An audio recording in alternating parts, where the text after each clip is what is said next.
Vous êtes sur la RTNC, Madame, Messieurs, bonjour, il est 7h à Kinshasa. L'actualité de ce matin reste dominée par cette audience du président de la République accordée à la ministre brazzavilloise de l'Environnement, Développement durable et secrétaire exécutif de la Commission climat du bassin du Congo. Les échanges ont tourné autour des activités qui seront organisées dans le cadre du climat du bassin du Congo. L'envoyé spécial du président Denis Sassou Nguesso a apporté au président Félix Tshisekedi l'invitation lui adressée par son homologue du Congo-Brazzaville pour prendre part à ces activités organisées dans le prochain jour. Nous y reviendrons dans nos prochaines éditions avec images à l'appui. Fin depuis hier, mardi, de l'examen national de fin d'études primaires au deuxième jour, les élèves finalistes ont testé leur capacité en mathématiques et sciences. Si pour les uns, ces épreuves sont abordables, pour les autres, pas du tout faciles. Madame, Monsieur, ces reportages vous donnent une dernière occasion, oui, une dernière occasion pour vous de voir ce qui a été cette journée. Regardez. 2 jours ont suffi pour les élèves finalistes de 6e primaire d'affronter les épreuves de l'examen de fin d'études primaires et NAFEP sur toute l'étendue du territoire national, soit du 3 au 4 juin 2024. On pouvait déjà voir des élèves en cours de route en train de retourner à la maison.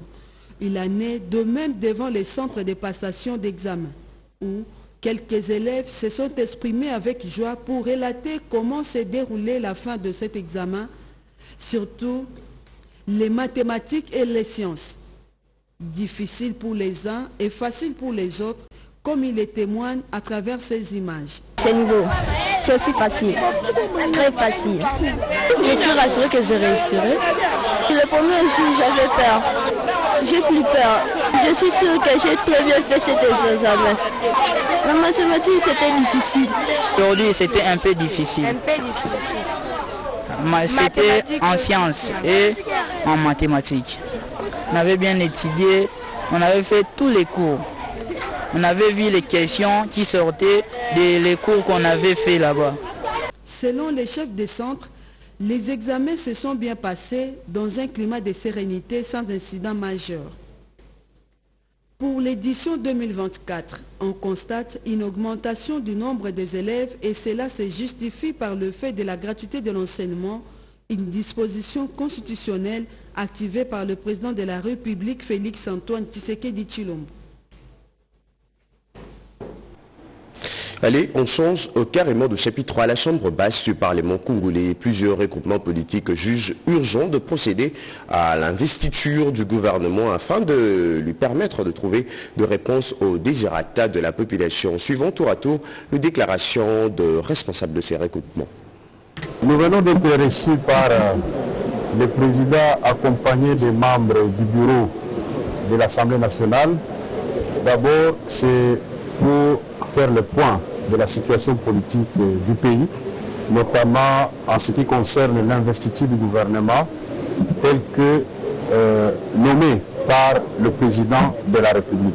Après avoir entendu Monsieur le Président de l'Assemblée nationale et avoir échangé avec lui sur les différents points de détail concernant ce gouvernement de la Première ministre Souminois, nous avons convenu que nous donnerons notre aval au programme que la Première ministre va nous présenter lorsqu'elle viendra à l'Assemblée nationale et subséquemment procéder à l'investiture de son gouvernement. Les deux groupes parlementaires qui appartiennent à l'Union sacrée de la nation vont procéder à cette investiture à l'unanimité. Au nom de tous les députés UDPS, et nous venions de rassurer le président de l'Assemblée nationale et tout le bureau que l'UDPS ne tergiversera pas. Après avoir pris connaissance du document qui nous sera transmis par Madame la Première ministre, par le biais du bureau, après l'avoir étudié, nous viendrons ici pour l'investiture du gouvernement de la République. Aujourd'hui, nous pouvons dire que le gouvernement sera investi parce que nous attendons le programme de Madame la Première ministre pour que nous puissions les critiquer et aussi l'investir. Vous connaissez bien que notre pays traverse des situations calamiteuses à l'Est et que nous n'avons pas le temps à perdre. Nous avons vraiment à travailler pour que le gouvernement soit investi et donner aux institutions affaires vraiment l'occasion de travailler pour que le peuple congolais puisse se retrouver. Mais je suis très heureux aujourd'hui parce que les hommes sont faits pour affronter des défis. Mon appel a été entendu. Nous disons merci à tous les honorables députés qui continuent à nous faire confiance et qui, par leur démarche, sont en train effectivement de redonner non seulement l'image de l'Assemblée nationale, mais la dignité du député national qui mérite respect.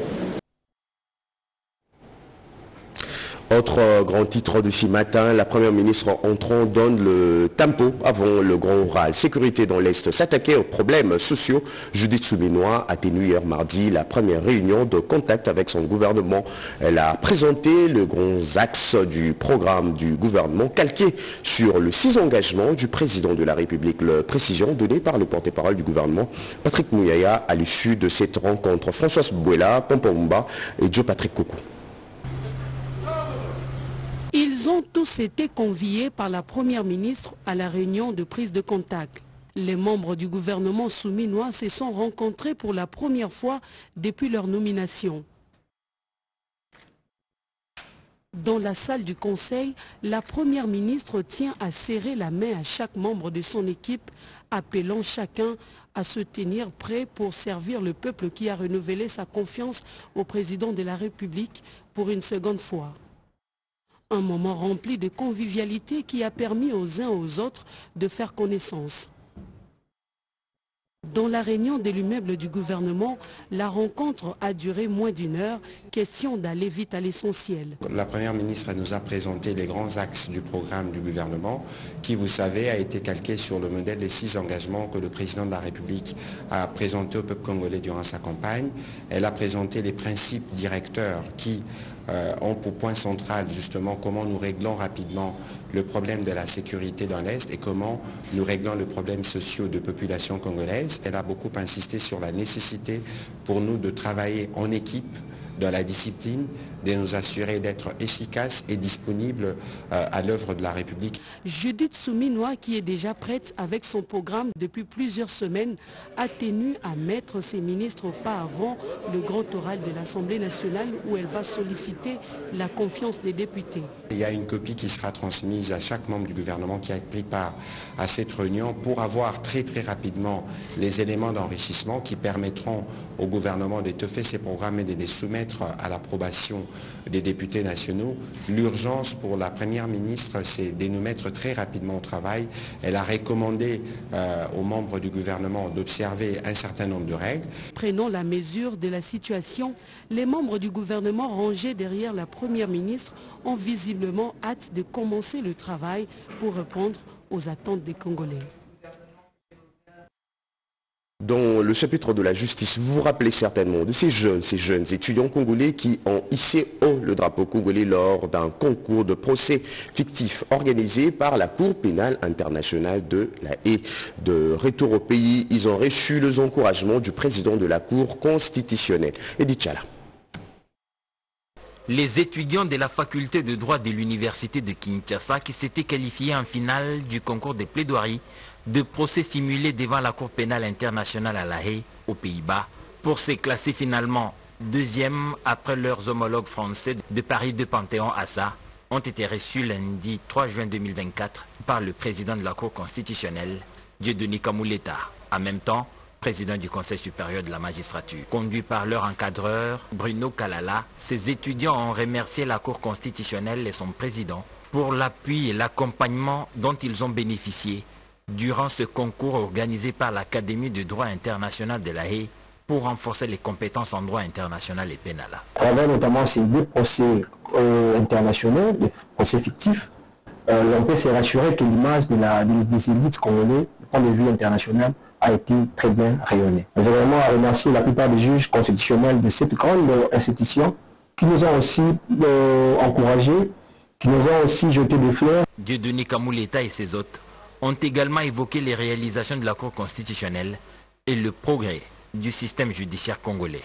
Le président de la Haute Cour a prodigué quelques conseils à ses futurs juristes, question de baliser leur avenir dans le monde du droit. La délégation de ces étudiants a été composée de Maxime Kitenge, Deborah Sabanga, Shekina Mujinga et Christopher Mtiana. C'est une découverte qui a laissé perplexe les ouvriers de l'école Pico de Lemba. Ils ont tombé sur une arme avec un chargeur bien rempli le lundi 3 juin 2024, le long de la clôture de cette école. La police d'ici coin a été interpellée par le responsable de cet établissement scolaire pour le constat. C'est une histoire ici relatée par Mireille Ndeke. Nous sommes dans la commune de Lemba. Le long de l'enclos du lycée Pico, l'on retrouve un fusil avec un chargeur bien garni de balles réelles aux premières heures du matin, le lundi 3 juin 2024. Comment cette arme se retrouve-t-elle en ce lieu? Que s'est-il exactement passé et qui l'a déposé? Les questions restent sans réponse. Nous étions en train de travailler et nous avons retrouvé une arme, un chargeur. Nous ne savons pas qui l'a déposé. La découverte est des ouvriers commis à l'assainissement de l'école de leur arrivée au lieu du travail. Pris de panique, ils ont interpellé en premier les autorités de l'école.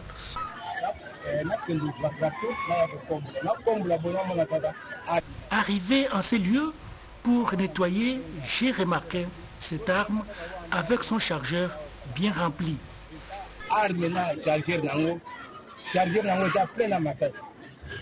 Un spectacle qui a eu lieu pendant que les élèves passaient les examens de fin de l'année. Pour ne pas susciter l'attention et ne pas créer la psychose chez les élèves et les habitants du quartier, les responsables de l'école ont fait appel à la police pour constater le fait. Nous osons croire que la police nationale congolaise, qui a pour mission de sécuriser les personnes et leurs biens, pourra se saisir du dossier pour apaiser les habitants de ces coins qui vivent déjà dans une crainte perpétuelle face à l'insécurité grandissante. Mener deux actions de plaidoyer efficaces pour une réforme inclusive à tout le niveau. C'est l'un des objectifs de l'atelier sur le mentorat de femmes dans la réforme du secteur de la sécurité. Les travaux s'y tiennent au Centre supérieur militaire dans la commune plutôt de Ngalema. L'intention de femmes de FARDC, de la PNC et de l'ANER. Nicole Cessé. Relever le niveau de compréhension des femmes du secteur de la défense et sécurité sur les questions des réformes liées à leurs institutions respectives, c'est parmi les objectifs de cet atelier sur le mentorat des femmes dans la réforme du secteur de la sécurité plaidoyer. Madame Florence Boloko, représentante de la ministre sortante du genre, a rappelé l'importance de ces assises. Je vous exhorte donc à être très attentif à l'assiduité par rapport à ces 2 jours de travaux pour produire les résultats que nous attendons de ces cogitations. Le point focal genre de la MONUSCO salue la tenue de cet atelier qui vise à former les femmes officiers des institutions de sécurité. Les défis sécuritaires auxquels est confrontée la République démocratique du Congo depuis plusieurs années ne trouveront de solutions efficaces et durables que si les efforts sont mutualisés et les acteurs bien formés, y compris à travers le mentorat et pour plus d'inclusivité à travers le mentorat des femmes qui sont des actrices incontournables du triptyque paix, sécurité, développement. Avec l'appui technique et financier de la division réforme du secteur de sécurité de la MONUSCO, ces travaux de 2 jours regroupent les femmes de FARDC, de la PNC et de l'ANER. Dans un autre chapitre, la fondation Denis Nyakeru Tshisekedi vient de bénéficier d'un lot important d'équipements médicaux dont de la société Congo Environnement and Mining Consulting. Les autres détails dans ces résumés.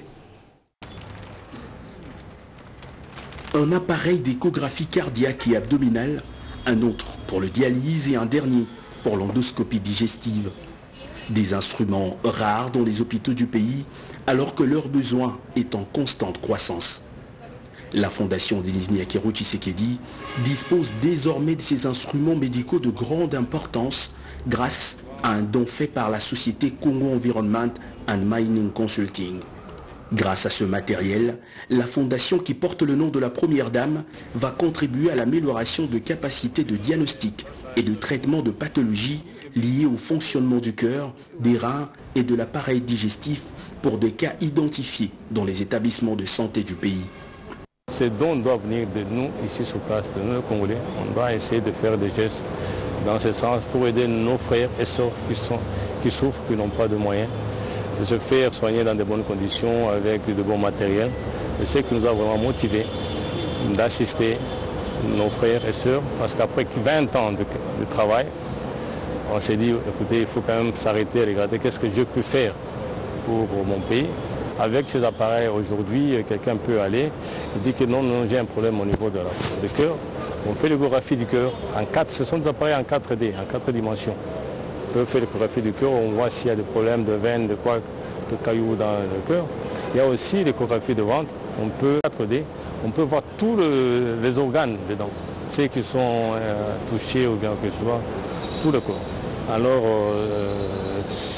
pour moi, ça va un peu aider à diagnostiquer les maladies tôt et donner des soins appropriés aux patients.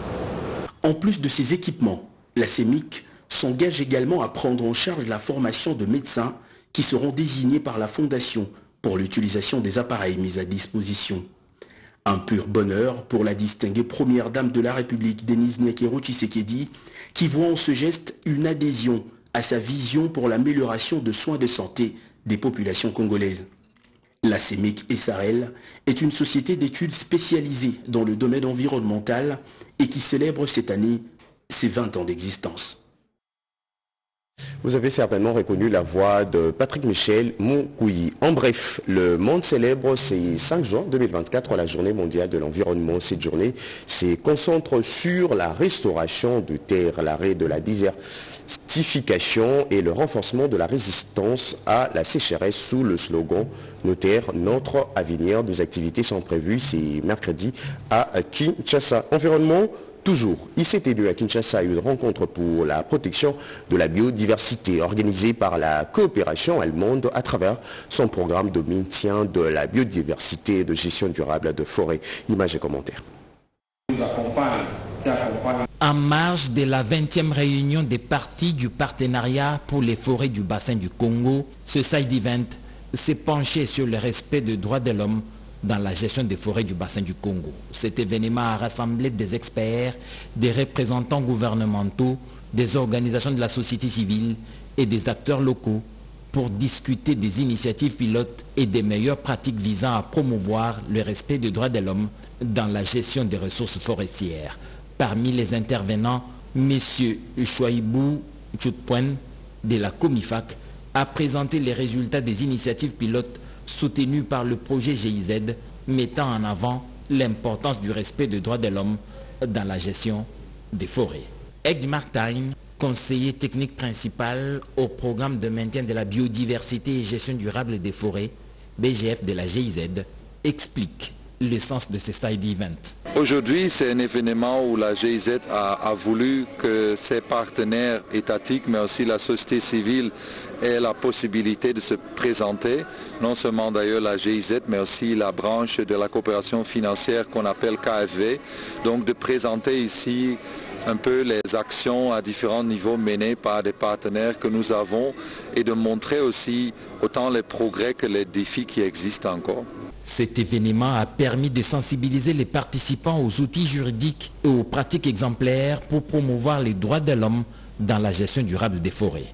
Il a également souligné l'importance de la participation des communautés locales et autochtones dans la prise de décision et la conservation des ressources forestières. Savez-vous que la première phase du projet Africa Cloud Écosystème est en marche? La Banque africaine de développement vient de disponibiliser une enveloppe conséquente à ces sujets. Une délégation de COMESA a présenté ces projets au ministère du numérique. Kinshasa s'engage à accompagner ces projets. Regardez. Dans les soucis de révolutionner les paysages technologiques du continent africain par un écosystème d'informatique robuste à l'échelle de l'Afrique, le secrétariat du marché commun de l'Afrique orientale et australe, COMESA, envisage couvrir les coûts de l'analyse des marchés et de l'étude des pré-investissements pour la première phase du projet Africa Cloud Ecosystem. Et c'est là après avoir reçu un financement de la Banque africaine de développement par le biais du mécanisme de préparation des projets d'infrastructure du NEPAD. C'est mardi 4 juin 2024, le ministre des Télécommunications et du Numérique, Augustin Kibasa Maliba, a eu une réunion avec une délégation des COMESA venue lui présenter ces projets qui répondent aux défis critiques auxquels sont confrontés de nombreux pays africains. My name is Lanka Darby.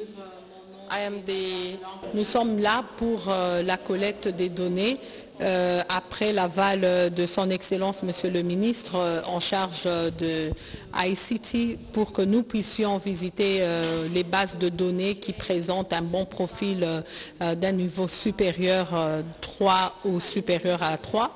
Et je crois et j'espère que le Congo sera champion et va abriter le siège ce projet, ce qui est un grand projet au niveau de l'Afrique. Ce fut un moment de forts échanges et de partage d'expériences entre les experts du COMESA et ceux des Pétentic.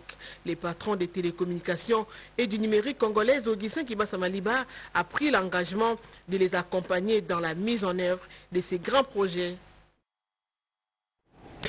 Tout à fait. Autre chose, parlant coopération, les Russes résidant en RDC ont célébré leur fête nationale. Occasion pour leur ambassadeur accréditant en RDC de parler de la coopération entre Kinshasa et Moscou. Christine Lanzo.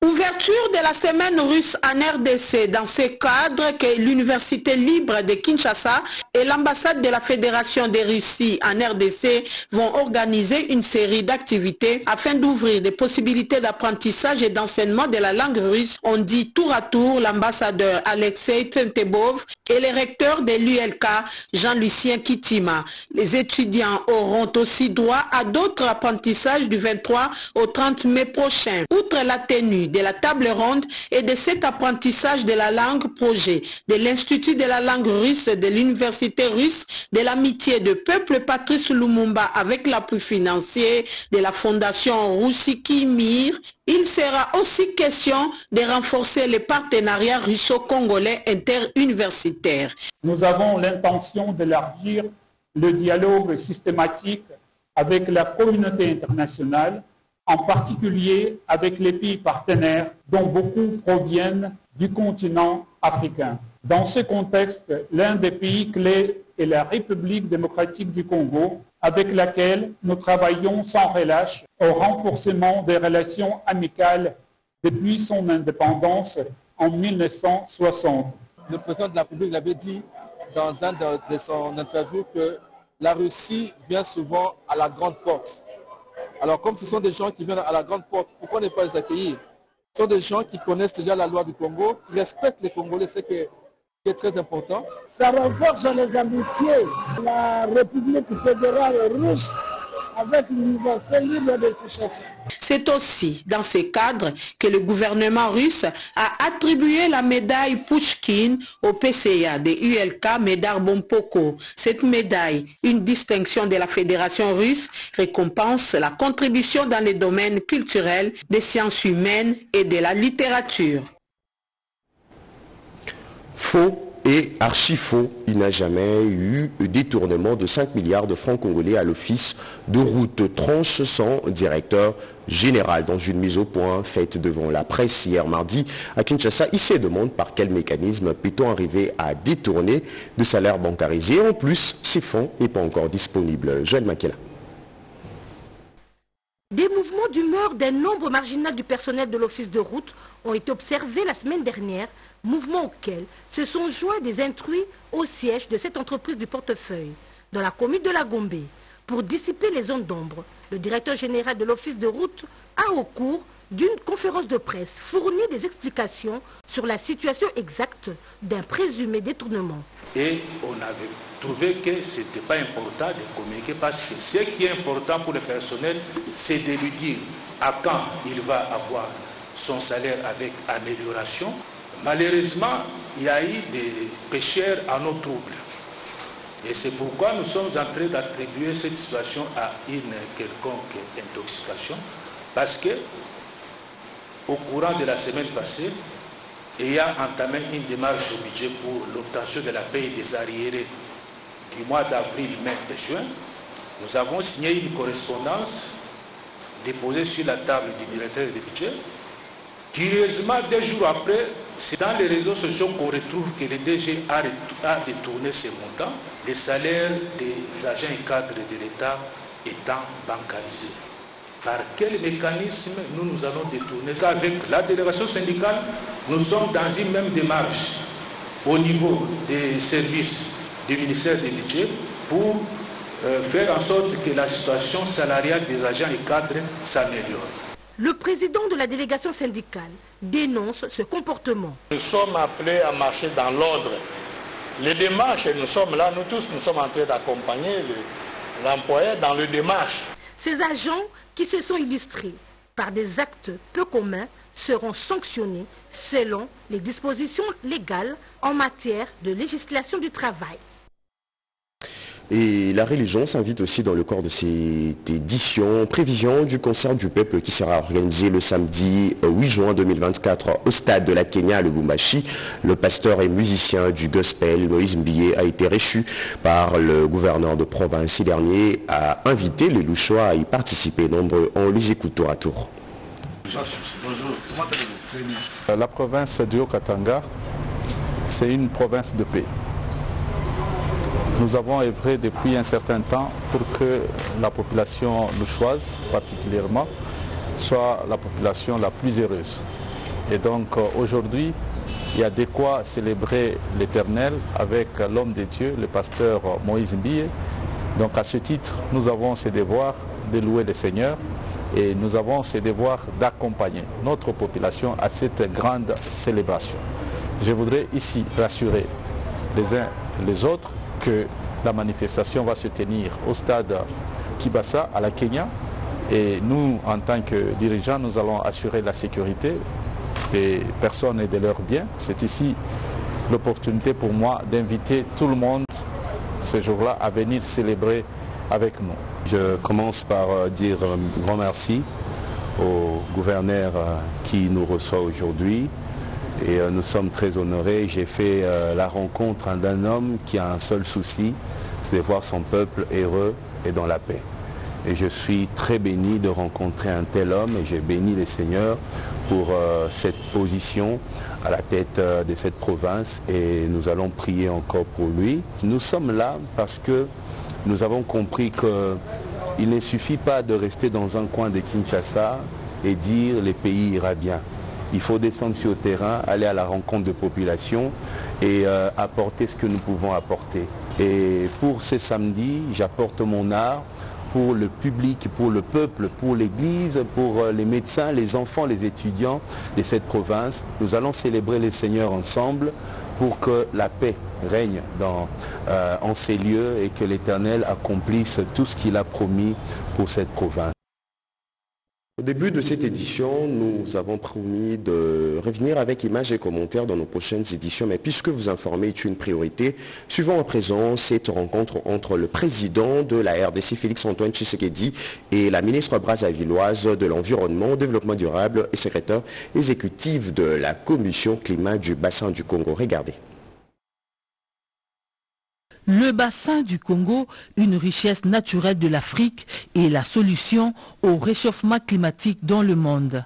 La préservation de l'environnement et la gestion des forêts constituent un moyen efficace de conserver sans danger le bassin du Congo. Le président de la République, Félix-Antoine Tshisekedi Tshilombo, a reçu en début de soirée de ce mardi Madame Arlette Soudan-Nonout, ministre du Congo-Brazzaville en charge de l'environnement, du développement durable et secrétaire exécutive de la Commission climat du bassin du Congo. L'envoyé spécial du président Denis Sassou Nguesso était porteuse d'une invitation adressée au président Félix Tshisekedi par son homologue de la République du Congo pour participer dans le prochain jour à la cérémonie inaugurale du siège de la Commission climat du bassin du Congo et de l'inauguration de la radio-télévision du bassin du Congo. Le président de la République souhaitait également une fois de plus inviter son homologue de la RDC à venir le rejoindre pour cette inauguration. Ils ont également en commun un institut sur le climat qui sera implanté ici en République démocratique du Congo. Nous avons également ici, dans le cadre de l'initiative mondiale pour les tourbières, des initiatives d'une université également qui devraient être implantées ici.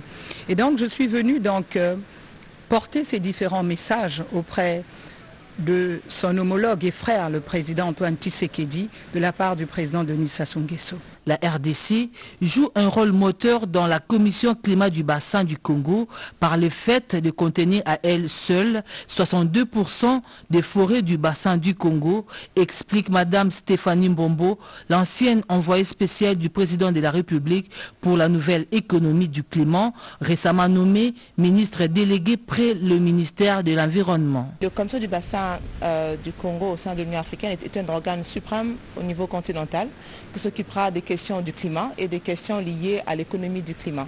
Ce qui est très important pour nous, étant donné que nous avons plus de 62% de forêts des bassins du Congo.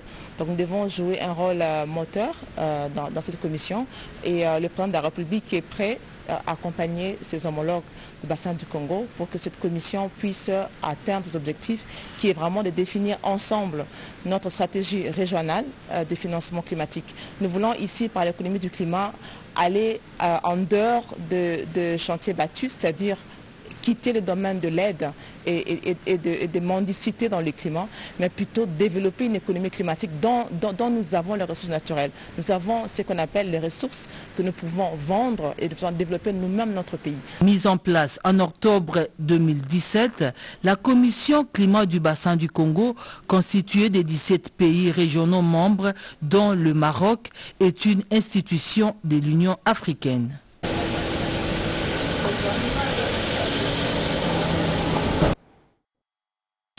L'actualité reste en continuant. François Ngala en Chilubaki Congo Swahili sur la RTNC, la RTNC.net, aussi sur nos différentes plateformes Twitter et Instagram. À demain avec le même plaisir de vous informer, surtout le même sourire.